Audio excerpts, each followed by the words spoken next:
Welcome to the Learning Lab Instructor Edition. This is a safe space where instructors can come to get peer support and ask questions about a teaching practice. We're going to talk about managing emotional energy when students are negative. So if we have any students in here, I suppose you could stay and listen and maybe take to heart what we talk about. But if we have all instructors here, let's dig into this, because on occasion, we may have some negativity to deal with. How's everybody doing today? I just want to say hi, make sure you can hear me. Oh, also, we have a new channel member, Joni. Thank you so much for supporting MAHJLIFE.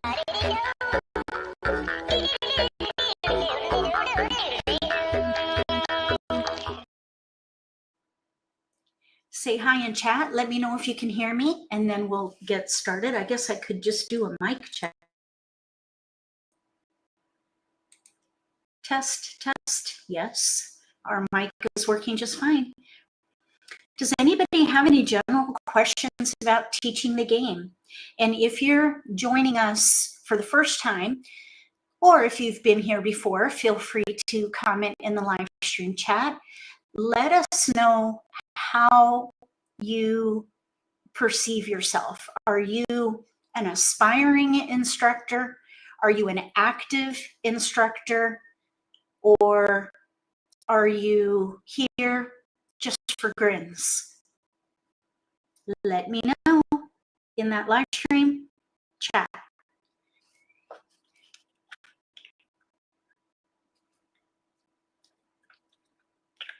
And also, if you happen to have any ideas on talking points, anything going on in your world, in your teaching practice, where you'd like to have it as the topic for discussion, shoot me an email. I do have quite a library of topics already, so it's not like we're going to be hearing crickets chirping or anything like that, but I would love to be able to talk about things that you're interested in. So send me an email if you have some ideas or needs. Since I don't see any questions on here, we're going to go ahead and just dig into this topic. So I have received or seen some posts on social media with negative comments that come out during lessons, not necessarily about the instruction or anything like that. It's more about the game and just about being frustrated with the game. It is a complex game that takes a while to understand. American Mahjong specifically is, in my opinion, the most difficult version to learn. It is very complex, and the rules are challenging to have at your fingertips because the league publishes rulings through different means or methods, and not everybody is even aware of that.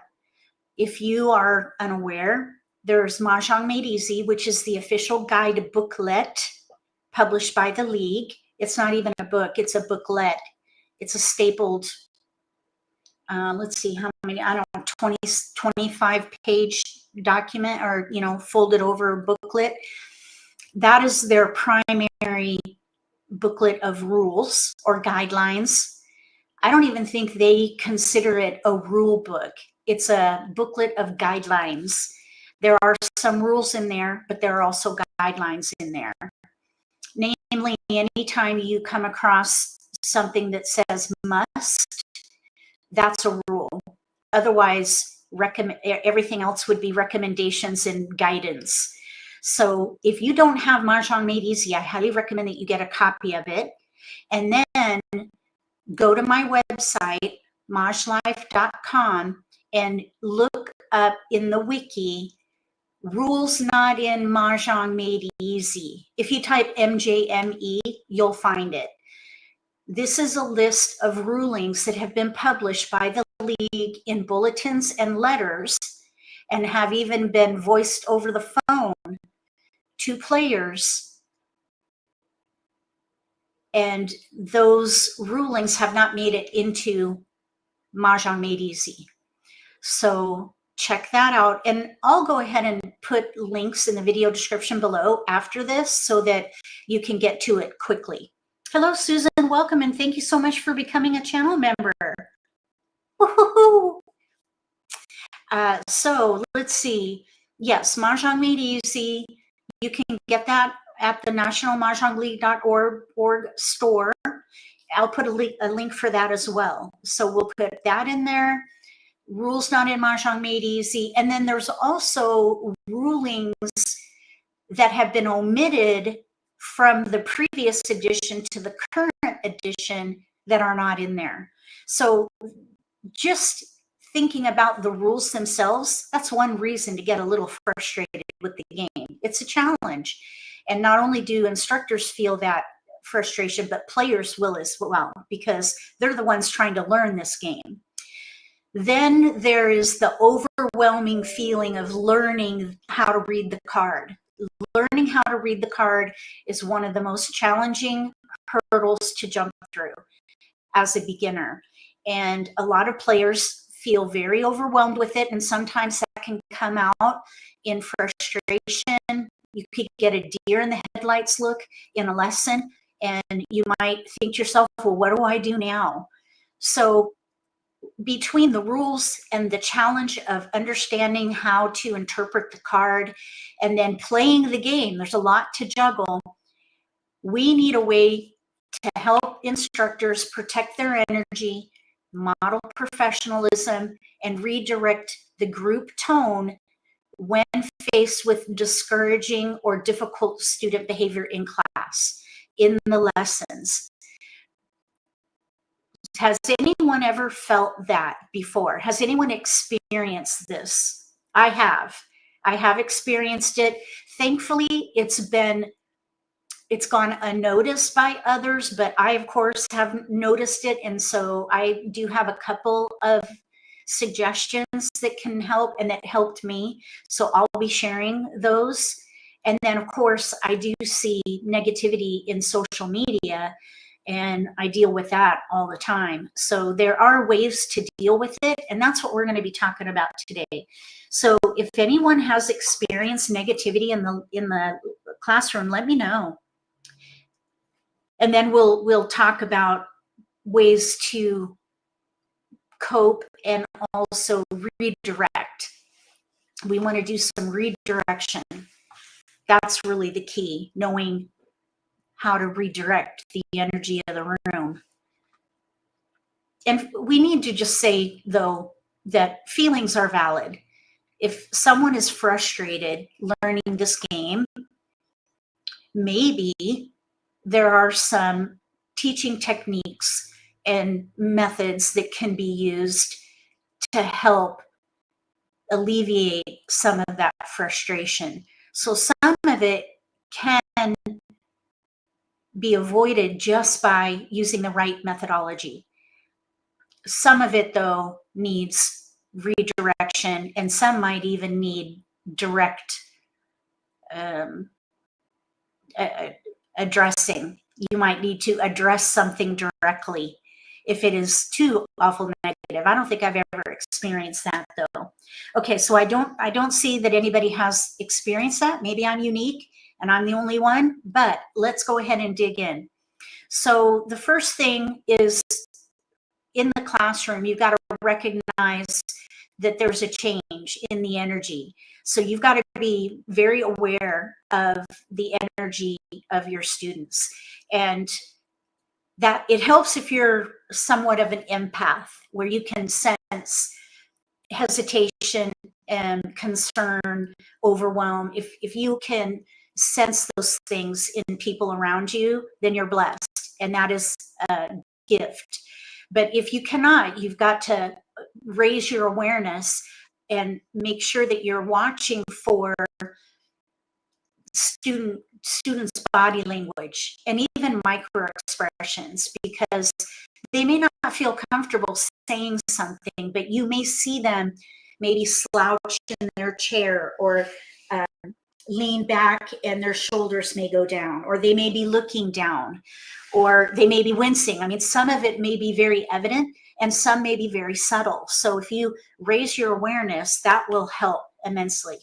And just let me step back just a minute, because if you also do some framing before you even start the lesson, that can help too. Invite your students to let you know if they're feeling overwhelmed, so that you can take a step back and come up with a remedial activity, or maybe a remedial method that can reduce the amount of content that is being used in the class. So there are things that you can do, and we'll talk about that in a little bit, but you got to recognize it first. Give permission for your students to say something when you frame the lesson. Let them know that they can put up a hand and say, "Hey, I'm feeling a little overwhelmed. Can we either slow down or do a quick review on this part of the lesson?" So that's a key right there. Then you got to, if you're a bit of an empath, I don't want to say empathic per se, but if you can sense the energy in the room, be attuned to that. That is a gift. And do we have any empaths in the room? I consider myself to be an empath. So I can sense that. I can sense the energy in the room when it turns. So I can slow the lesson down. And that is really helpful. Sometimes you just are so focused on the lesson plan that you might not be aware that things are getting a little overwhelming for students.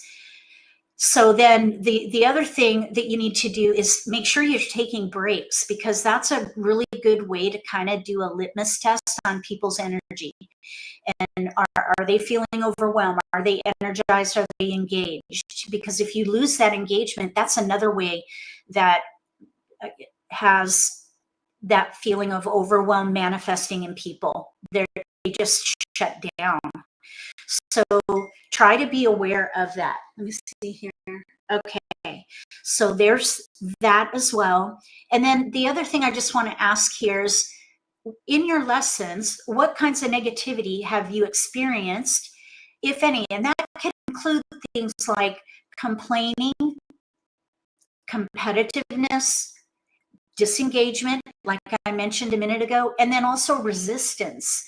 For example, let's say that you're looking at someone's hand and you see, as an instructor and an experienced player, that they have a strong potential for a 3-6-9 hand, but they're really focused on odds 1, 3, 5, 7, 9, but maybe they have gaps, and you're trying to encourage them to go to a 3-6-9 hand, and maybe they have a 1-suit odd potential that's not quite as strong, and they just really want to make that happen. They're resistant to moving to a different category, even at your encouragement.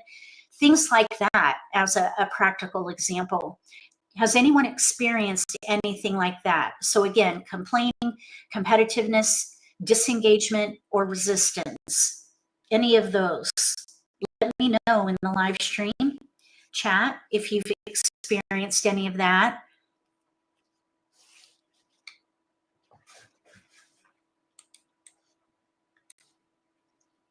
Okay, so we don't have any comment there. I have experienced all of these things, not so much the complaining, maybe subtle, but I have seen competitiveness. Some people are just very energetic and kind of forceful. And then there are some people who are very laid back. So I try to draw people out. And then as far as disengagement, that there's a solution for that, where you use what I call the buddy system. And this is where you can have people choose a partner and guide partnerships where someone who's struggling with the class is working with someone who is getting it. So if you can do a little matchmaking guidance with that partnership, then that can really help with anyone who is disengaged. Use the buddy system so that they're working with someone who gets it, and they can maybe observe and just learn by osmosis by being with someone who gets it. So that's one thing that I have tried that's worked really well for the disengagement. For the competitiveness, you just try to draw out those who are quiet, maybe actually call their name and ask a question. So Michelle, what do you think about this or that? And see if you could get them engaged in the class by just asking a question. And then as far as resistance, what I have tried there is I would go to the person and look at their hand and see the strength of the hand and explain why it's the strength of the hand, and then explain what would happen if they switch versus what will be required if they don't, and go with a weaker hand. And I always follow up with, you can do well with either. It just depends on the decisions that you make with good timing. You've got to have good timing with it. So this is a juncture when, if you make this switch to 3-6-9, let's say, you're going to have the strength with that category to take you forward. You're going to have an easier time because you've got no gaps. So I'm just kind of, this is hypothetical, of course. Whereas if you go for the one suit odd hand, you've got a gap, and this is what's going to happen if you go for that pretty hand. You can still make it work, and that way if they decide to stick with what they're doing, they're not going to feel bad, but they're going to see the reasoning behind the encouragement to go with something else. And that may be one way for you to handle that resistance. Another thing that you can do when it comes to resistance is, depending on where you are in the lesson, if you're introducing the Charleston, this is the ideal time for that. If it is not during the Charleston, then you can do it as a skill builder in a subsequent lesson.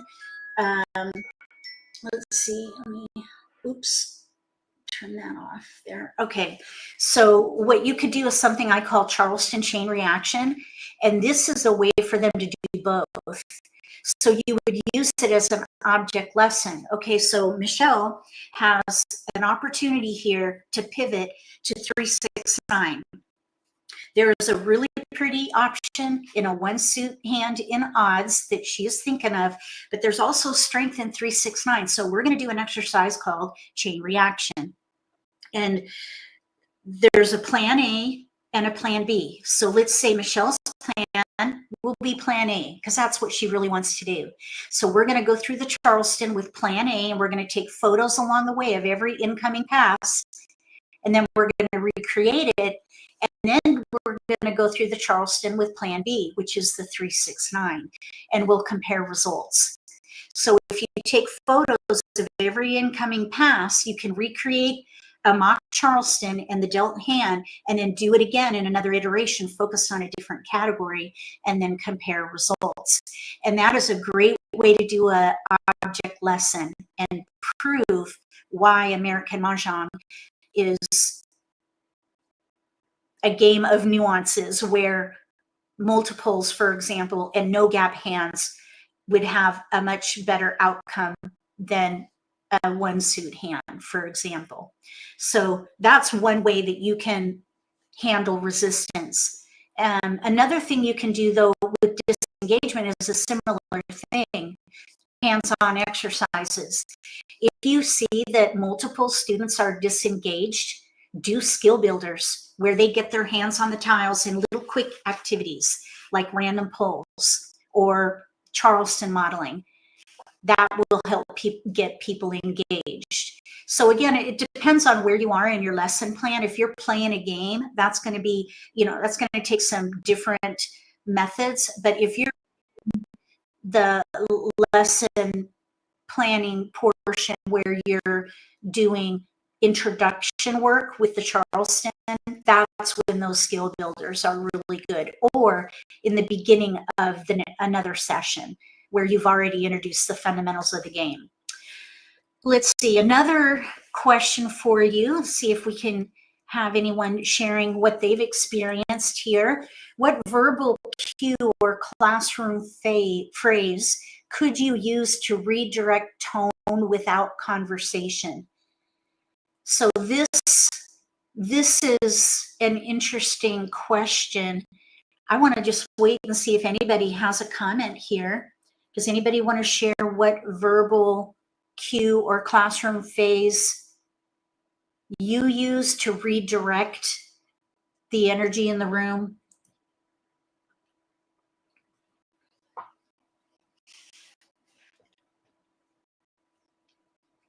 I hope you guys can hear me all right. Let me know if you can hear me. I wonder if I'm having mic issues. Susan, are you still here?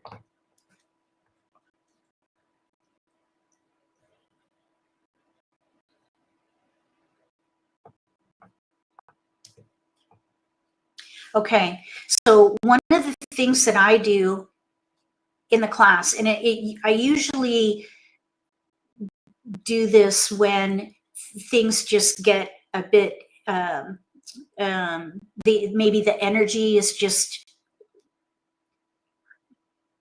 well, negative.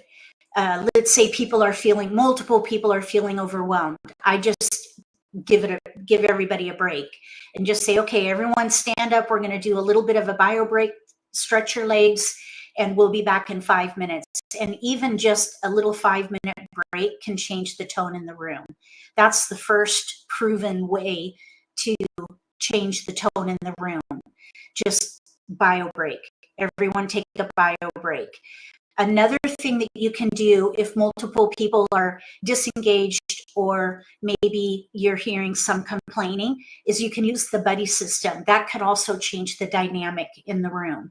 So you could say, okay, everyone, like in the beginning of the class, you would frame it, of course, so that people know that you're going to use teamwork in the class.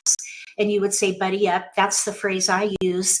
So if I want to kind of change the dynamic of the room, I'll say, we're going to do an exercise or an activity, skill builder, whatever you want to call it. So everybody grab a buddy, partner up on the side of the table. So you basically condense the class and then do some skill builders, and that will change the dynamic of the class and kind of break up any negativity that might be happening in the room. And then you could split people back out into their tables and continue with whatever it is you're doing.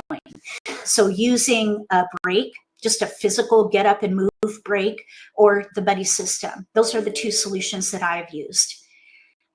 Let's see, another question that might help, you can ask yourself if you're experiencing negativity, is to set the expectations early. And this, of course, has to happen in either your syllabus, if you have a syllabus, to help people manage their expectations coming into the class, or you use framing before you get started with your actual lesson. So in the very first session, what this might look like would be after the welcome and introductions, you would say, here's what you can expect. We are going to be digging into a very complex game. So we'll need everyone to be focused, especially when I introduce a new topic. I'm going to use a buddy system. So everybody pick a partner. This is part of that framing so that they know that you're going to have teamwork there. Later, we're going to, anytime I say buddy up, you're going to find your partner and we're going to do some skill builders or introduce a new skill or strategy or something like that. So that framing will help to preset you up for success. You'll set yourself up for success if you frame it early in the class. So let them know that you'll take breaks as well, and they can expect that. And then also that buddy system. So one question that you might ask yourself is if you've ever had a situation in a lesson where, oh, thank you, Smith. If you've ever had a situation in a lesson where the negativity got to a point where you had to address it publicly, and you're thinking to yourself, okay, do I address this one-on-one? So maybe after the lesson, or do I address it to the person right away? The best way to handle negativity is at the group, as a group.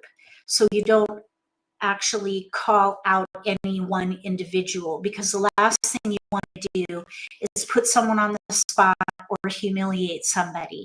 So you don't want to be calling anybody out for negativity. So what you would do is you could use those other phrases or solutions, take a break, and then come back and reframe. Or you could use the buddy system just to kind of break up that negative tone. And then another thing you could do, depending on the severity of that negativity, is after the session, have a one-on-one with the particular person if things don't change. Sometimes that might even involve a refund and a disinviting them to the lesson. I've never had to resort to that, but I have heard of people who have had to do that, because the last thing you want to do is to have negativity affect the rest of the class, because everybody is there to learn. And if one or even two, let's hope that it's no more than one, but if multiple people are causing some challenges in the class, that could really end up hindering your progress with your lesson plan. And in the end, it could hurt your reputation. So it's important to address negativity. You just got to know when to address it and how to address it. Sometimes it's okay to just let it go, depending on what actually happens. So I hope that those things that I have shared have helped. Just as a reflection, think of a time when a student's negativity affected your mood. So are you able to breathe, take a breath, and just breathe through any reaction that you're feeling? I was raised in a home of thespians, so I'm able to control my emotions and kind of suck it in and then let it all out later. I can do that. Is that something that you're comfortable doing? Or have you ever just let someone have it? I mean, let's hope not. That would probably take a little bit of coaching from someone to help you get through that kind of thing. But because you really don't want to do that, you want to be able to control yourself and be professional, and then address any issues with some of the solutions I've mentioned here, or address negativity one-on-one. And then if things don't change, you can follow through with a refund and then disinviting them from your practice. So, whoa, here's a good example. I have an example here. Create a short energy reset plan for yourself. One grounding phrase you can say is, let's stay curious. Let's stay curious. I like that. Let's stay curious. So instead of being frustrated about, let's say, the card, just reframe it as being curious. Let's stay curious. Also, you as the instructor, your own body language and the way that you're carrying yourself can affect the tone in the room. So check your posture, check your facial expressions, make sure that you're breathing deeply, getting enough oxygen, and that you have the energy that you want to see in your students. And then also setting yourself up for success before your lesson even begins by having some kind of, maybe you have a lesson learned log that you can look through to help get yourself in the right mind frame. That's one thing I do, because I'm a practical person. If you are a spiritual person, you could do some kind of a mind, something like a meditation, or maybe listen to certain music on your way to the lesson. Maybe if you're a religious person, you can pray. So there are several things you can do just to get your own mindset in the right place. That also can be helpful. So let me know what you guys think. Does anybody have any recommendations on how to handle negativity in the classroom?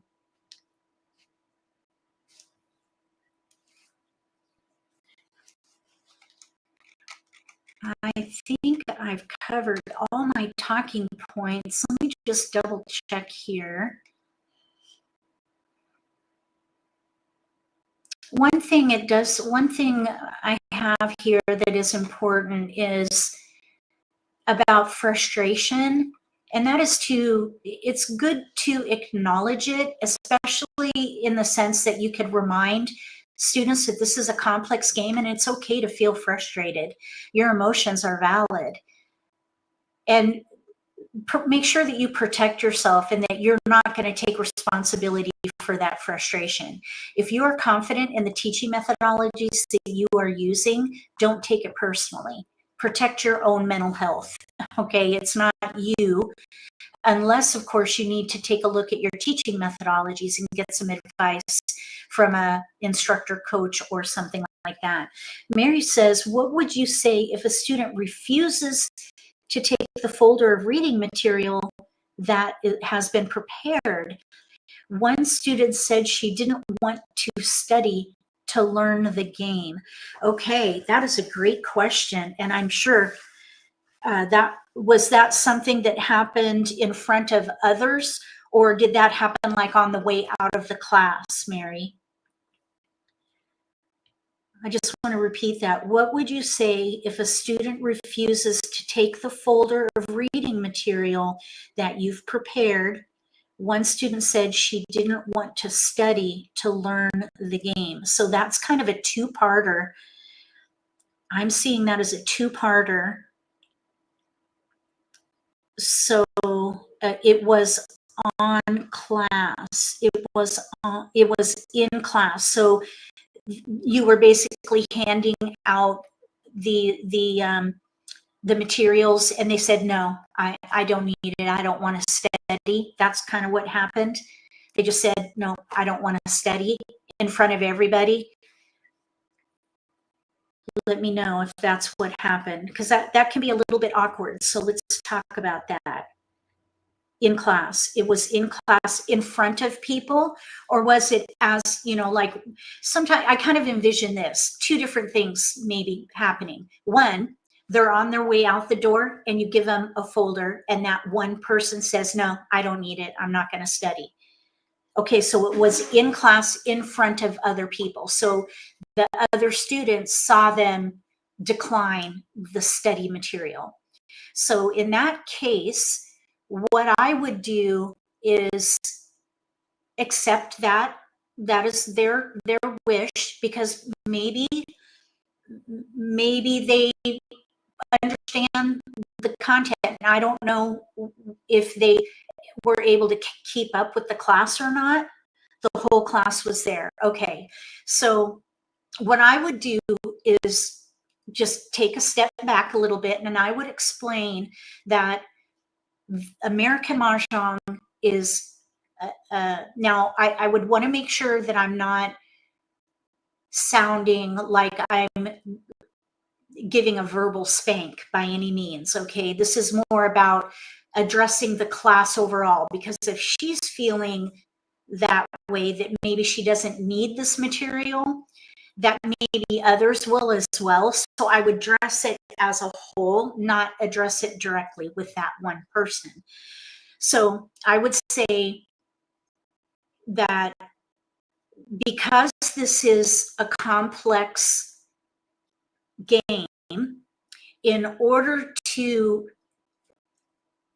experience it and have the best outcome, there are some things that would benefit every student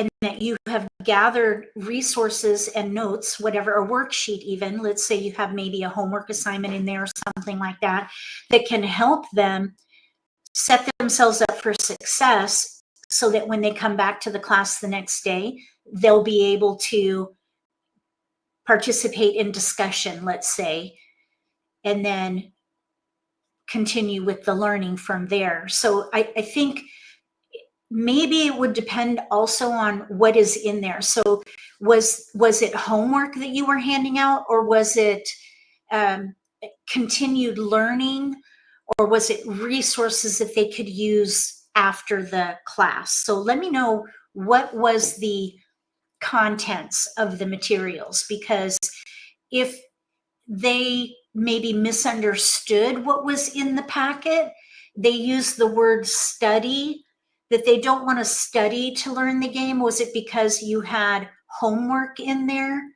Because if that is the case, then what I would do is accept it, of course, and then just move on to the next person. What I would like to know is, was there framing in the first session that gave them the idea that there would be some homework involved?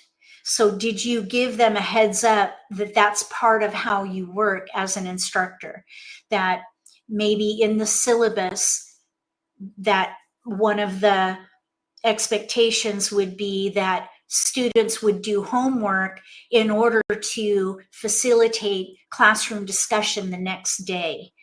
So that way the players could see, okay, I don't want to study. I don't want to play a game that's going to require me to study. And then they wouldn't even sign up for the class.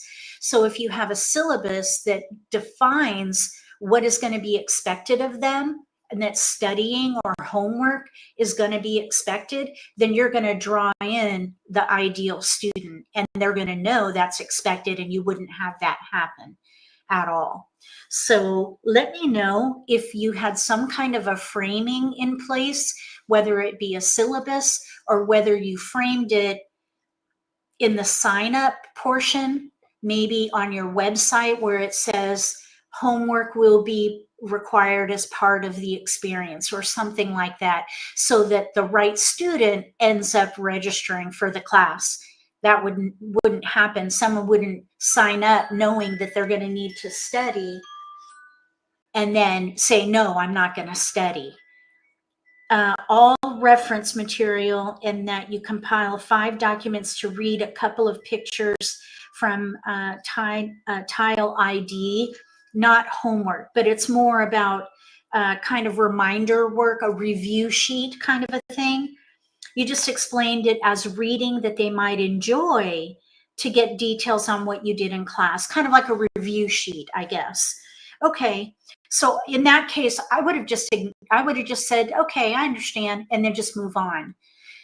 But going forward, what you could do in your prep work, let's see, this was a free drop-in class where people just come in. I see.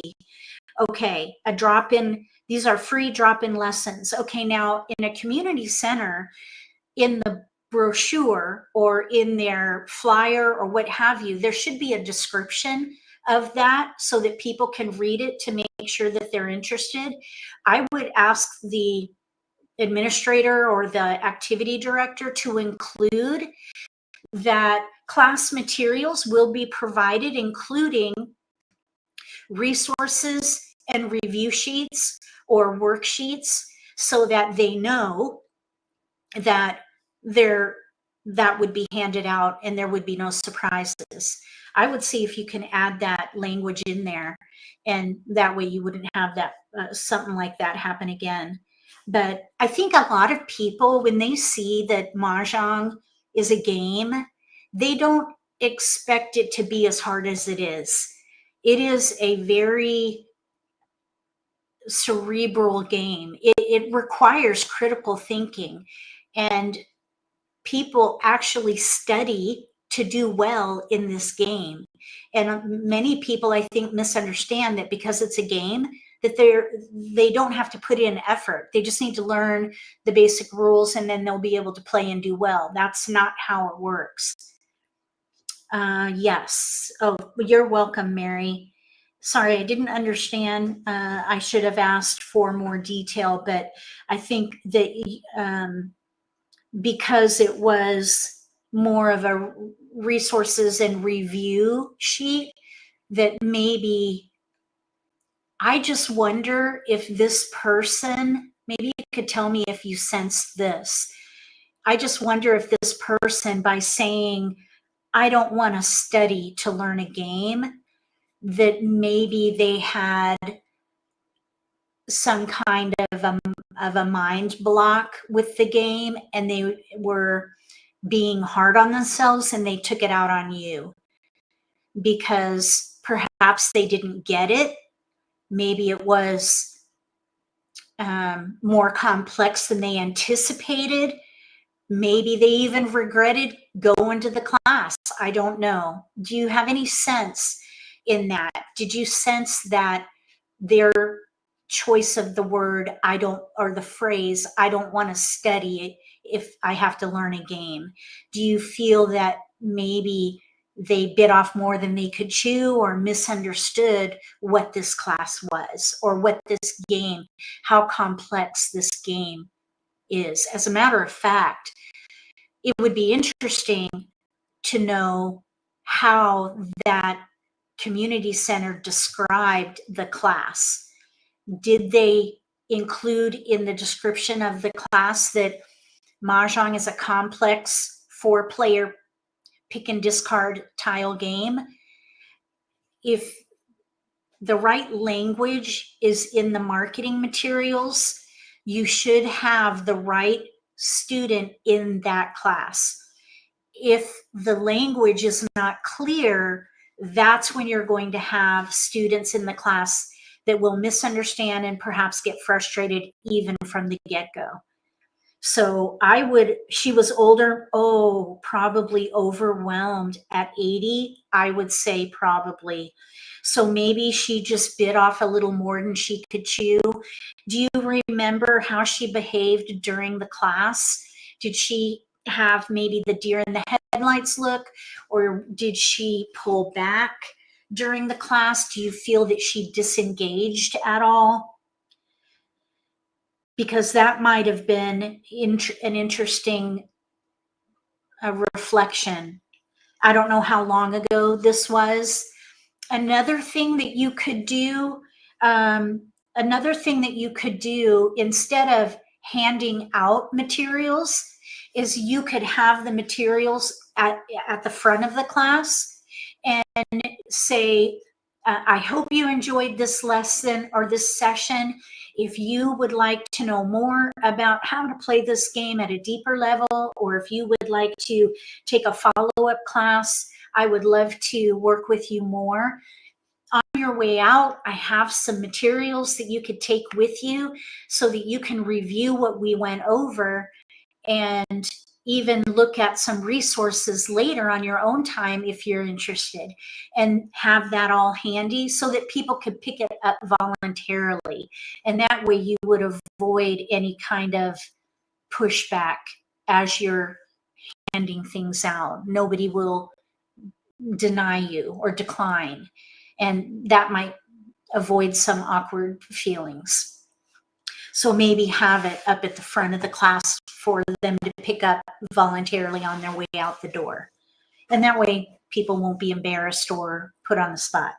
She kept chatting with the person next to her about anything other than Mahjong. Okay, so yes, that can be a challenge when there's too much socializing going on in the class. And this being a drop-in, was it kind of a, was it a taste of Mahjong, like an introduction to Mahjong drop-in lesson? Or was it like let me just scroll back and see what this was. It was a free drop-in lesson. Free drop-in lesson.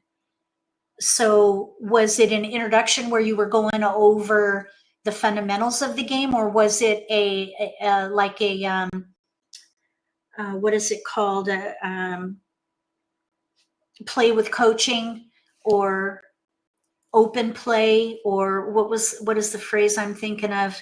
I think they call it, some people call it, I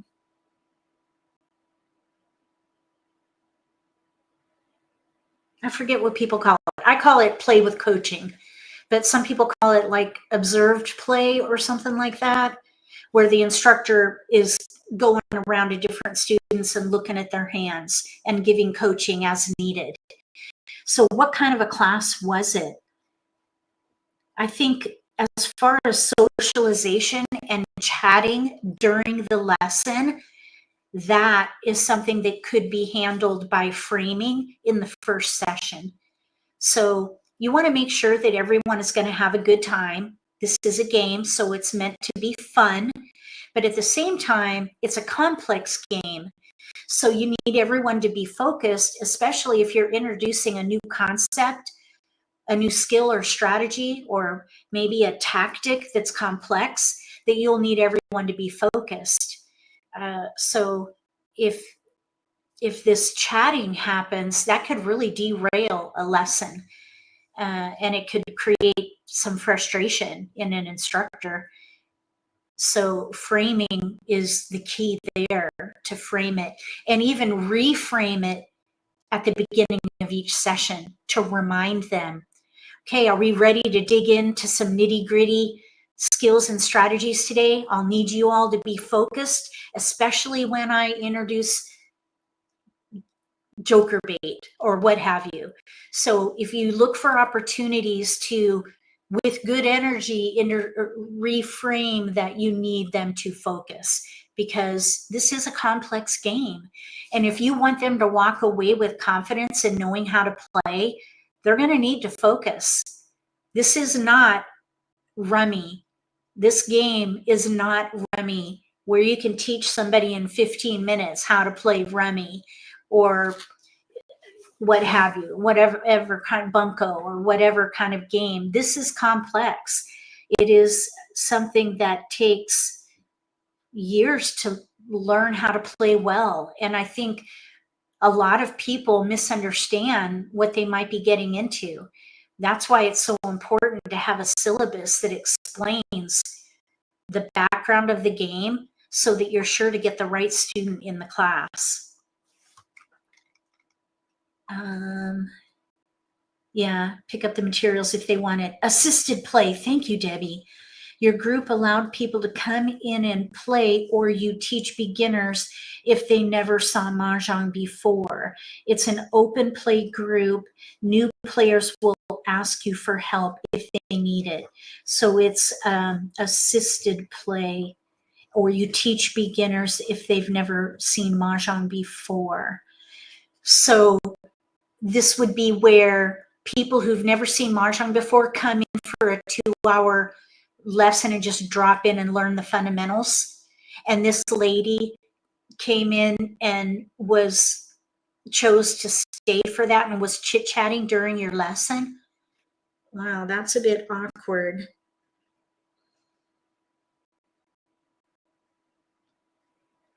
Did she come back?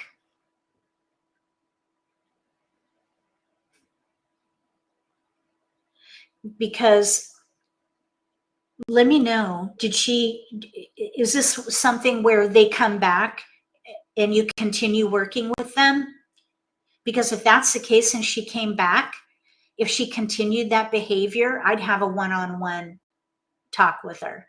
Not to, like, admonish her or anything like that, but to see maybe there's something else going on that you're not aware of. But I would imagine that if she had said, I don't want to have to study to learn a game, I imagine she probably wouldn't have come back. No, she didn't come back. Okay, then I just let it go. But you could learn from it. And in order to keep that from happening again, make sure that the blurb in the class description written by the community center conveys that this is a complex game that requires critical thinking, situational awareness, and social acuity. So those few words right there should bring in the right student. It's going to draw in someone who likes games and likes complex games. Then when you welcome them, include in your welcome a repeat of that so that they can set their minds up right, knowing that, okay, we're going to dig into a lot of nitty gritty details and I need to focus. So it's got to be in the marketing materials, and then it's got to be in your framing in your first lesson, and even reframing in subsequent sessions. If you do those things, I think it will change the way your lessons go, hands down. Most people come back. She did not come back. I'll bet she bit off more than she could chew. It was just more than she expected. That's what I would imagine with the phraseology that you shared here, that she doesn't want to study. I could even sense from you with how you put study in quotes. I could sense even from that alone that it was a bit intense and maybe a little awkward, but just breathe through that. And yeah, I hope that these suggestions helped you. But the awkward times do come up in a class. And I remember one time, and I think I've shared this before, so if you've heard this story before, then I apologize, but maybe you'll remember it and share it with somebody else who might need it. But I taught a lesson where it was 3 tables of 4, and most of them, I believe 2, if I remember right, 2 were having a hard time with the class. And not only that, but during the break, people took way too long to get back. They walked all the way down the hall to a cafeteria to get coffee and a snack. And it took them like 10 minutes more than I had planned. And 10 minutes, that's almost as much as a game. Well, maybe not so much for a beginner, but it affected my lesson plan, and I had to trim my lesson planning, and we did not get through a game. So I had to address that at the end of the class, saying that when we meet again, we're going to need to adhere to a 5-minute break, because the content that I deliver is needing to be within this time period. So when we take a break, please be back in 5 minutes. And that way we can get through the next lesson plan that I have for you tomorrow or next week or what have you, because I want you to be able to leave playing so that you can play this game with confidence. So put it back on them. I mean, don't spank them for it or anything like that, but you want to be clear that you need their contribution. You need their attention. You need them to comply, I guess, for lack of a better term, to whatever it is you expect of them in order for you to be able to deliver what is promised. So 5-minute break in between 1.5 hour segments or what have you. So rephrase that so that they know what to expect the next time. And that way you can teach your entire plan. But anyway, that's one of the things that happened and one of my lessons learned. The other thing that happened was I had drop-in or last-minute registrations. They weren't drop-in, they were last-minute registrations. So I had 3 more players than I knew were going to be there. It was supposed to be 2 tables that I could handle, 2 tables, but the organizer allowed 3 more people to come into the class. So I had 3 tables to deal with. And I thought to myself, I am not going to be able to deal with 3 tables and go to all those tables and be able to handle let's see, so it was 12, 15, 16 people by myself. So I used this buddy system where everybody did a partner up, and that helped so much. And I used it ever since. Now, I did get pushback on that because people had expressed that they felt like they didn't get individual attention. So I took that as a lesson learned, but I wasn't hard on myself because the situation didn't happen because of my poor planning. It was because of the host allowed 3 additional people to come in, and I did not have an assistant. So I had to just punt and figure it out along the way. And I took that as a lesson learned. So what I did going forward is I included in my syllabus and in the class description that partner work would be involved. And that way, when people read the description of the class, they're prepared to have a buddy. They're prepared to sit right next to somebody else and work as a team. And then I framed it in the beginning so that they knew when I said buddy up, they needed to find their partner and they were going to work as a team. And I never had to deal with the negativity again after that. So the buddy system and taking a break when things get hot. Also watching the way people behave, their body language, their micro expressions, how they're seated in the chair. Are they slumping back? Are they sitting up? Are they engaged? Are they getting their hands in there? Are they kind of, losing energy? You've got to have a lot of awareness around those things if you're going to be able to manage that classroom dynamic. Well, I hope you all found this helpful. Please let me know what you think. And Mary, thank you very much for sharing that situation. Debbie, thank you also for reminding me about the assisted play. I have heard that phrase. I call it play with coaching. Assisted play is only 2 words. Play with coaching is 3. So probably assisted play is good. All right. Now, this Learning Lab Instructor Edition, I'm doing this in 3s. So today was about managing emotional energy. And then we're going to do something similar next time. Let me just tell you, I think it's all about classroom dynamics. So let me just tell you what we're going to do next week. And of course, these are all recorded, so if you miss them, you can watch them. And I do have Learning Lab. Let me share my screen because I do have, actually, let me share my screen before I hit enter because I want you to see where you can access this information. And incidentally, oh, hi, Dana. I want to make sure I update the video description with those links. I think I promised you a link to the nationalmahjongleague.org store for Mahjong Made Easy, because this is a complex game. You want to make sure that you have that booklet. Also links for Rules Not in Mahjong Made Easy, and then my release notes for the last edition to this edition, because there are omissions. So those are the things that I'm going to add to the video description afterwards.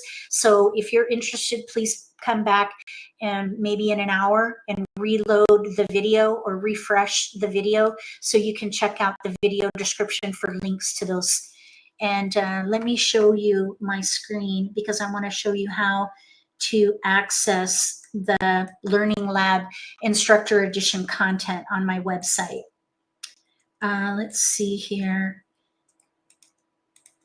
Okay, I see Linda. You didn't get here till halfway through. Very good information. You'll watch the replay for the first half. Awesome. Yes, they are recorded. So I know not everybody can come from 1 to 2. Okay, so here's my website. If you go to my website and click on the wiki, it's going to take you to this Mahjong Made Clear page, and there's a how we can help. You're going to want to type in Learning Lab. Oops, I don't know why my computer is doing that. Learning Lab, and then hit search.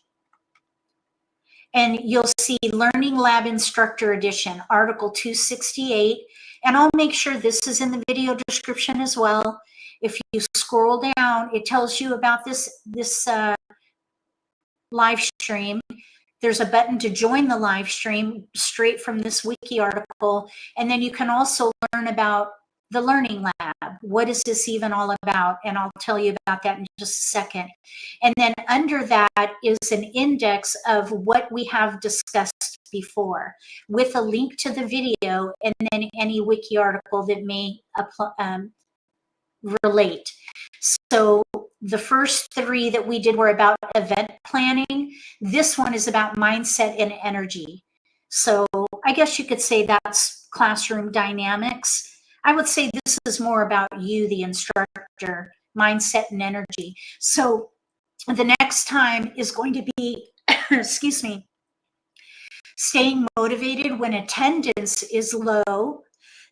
And this one came up because I had received an email from an instructor who said that they're concerned that their area is saturated with instructors, and so they have low attendance. So what do they do? And so that's what we're going to talk about next time. And then 3 weeks from now, actually on my birthday, we're going to talk about developing a long-term rhythm for sustainable teaching. A long-term rhythm for sustainable teaching. So that's what we're going to talk about over the next 3 weeks. It's a three-part series, and that's the format that we're going to use with these live streams. So look for that in the video description, and I hope that you enjoy these live streams and that it helps you with your teaching practice. We'll be back again next week at the same time. I hope to see you here.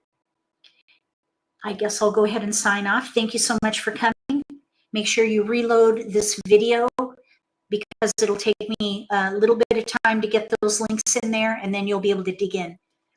And if you have any questions between now and the next episode, make sure you send me an email. I'd be more than happy to assist. Now, before I sign off, I just want to share about the Learning Lab. Let me share my screen again. I have it up still. If you click about the Learning Lab, it'll take you to a web page on my website that explains what the Learning Lab is. It's actually a Facebook group, a private Facebook group where students or players can come in a safe space and get their questions answered by vetted instructors.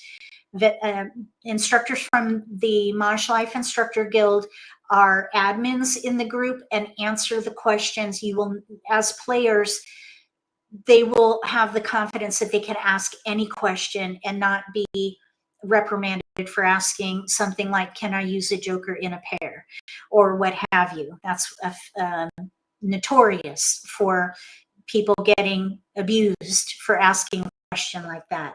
So this is a safe space for students. It's also a place where instructors can exercise their teacher's voice. So new instructors or even aspiring instructors, people who want to teach and are just getting started, can practice teaching players the rules, skills, and sportsmanship, etiquette, and all those things. And then it's also a place where mentors can practice leadership, because we have mentors who have passed the MAHJLIFE American Mahjong Quest rules track. They monitor any answers from instructors about the rules to make sure that the rules are being conveyed correctly. And so if any corrections need to be made, they work with the instructors offline so that the instructors can learn as well and then make a correction if they had misspoke in their posts. So not only can the students get help, the instructors practice their teacher's voice, and the mentors practice leadership. So it's a win-win-win, the Learning Lab. Now, people, not everyone uses social media. Not everybody uses Facebook. And that is why we are here on Facebook, because this Learning Lab Instructor Edition is a way for instructors to get support if they do not use social media. And also, if you're not part of the guild yet. Now, I just want to invite you to come to the guild if you would like to. There's always an open door to join the guild. You can find information about it in the video description. I'll put a link in there so that you can go to my website, MAHJLIFE.com, and consider joining the guild for continued support, education, and resources that can help you with your teaching practice. Or you can just join us here at the Learning Lab Instructor Edition on Thursdays from 1 to 2. Whatever you need, we'll be here to support and help instructors teach with confidence and get as much joy out of their job as possible, because all that comes through to the student. And the more comfortable students are playing the game, the more fun we can all have. If you like this video, give me a thumbs up. If you haven't subscribed to my channel, consider subscribing. Click the little gray bell if you do. That way you'll get notification when I post new videos or go live, and you won't miss an opportunity to learn a new strategy or pick up an insight to the game that could give you an advantage at the table. Between now and the next video, may all your picks be keepers.